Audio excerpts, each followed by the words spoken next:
Amar morning లేచి time చూసుకొని పక్కకి తిరిగి చూసేసరికి బాగి కనిపించదు. బాగి అని పిలుస్తూ ఉయ్యాల కూడా చూస్తాడు అమర్. ఉయ్యాలలో కూడా పాప ఉండదు.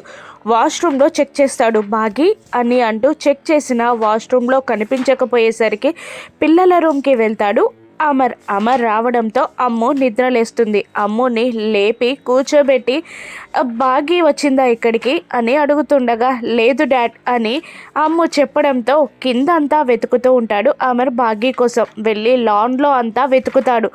అక్కడ కూడా ఆ బాగి కనిపించకపోవడంతో వంట రూమ్లో వంట చేస్తున్న యాదమ్మని పిలిచి యాదమ్మ బాగిని చూసావా అని అడుగుతుండగా లేదు సార్ అని అంటూ ఉంటుంది యాదమ్మ.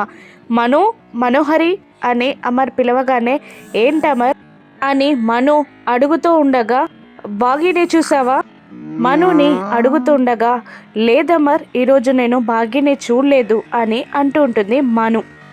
బాగి పాప మార్నింగ్ నుంచి కనిపించట్లేదు అని అమర్ అనగానే సీసీటీవీ ఫుటేజ్ చూద్దాం అని రాథోడ్ అనడంతో ల్యాప్టాప్ ఆన్ చేసి ఫుటేజ్ చూస్తూ ఉంటాడు అమర్. అర్ధరాత్రి పూట పాపని తీసుకొని గుమ్మం బయటికి రావడం, లాన్లో ఒంటరిగా నడుచుకుంటూ వెళ్ళడం, గేట్ ఓపెన్ చేసి వెనక్కి తిరిగి ఇంటిని బాధగా కన్నీళ్లతో చూస్తూ ఆ బాగి గేట్ వేసేసి వెళ్ళిపోవడం చూసిన అమర్ రాథోడ్ షాక్ అవ్వగా మనోహరి సంతోషపడుతుంది.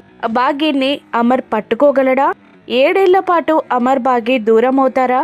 రాను నెప్సెస్లో చూద్దాం. Thank you for watching.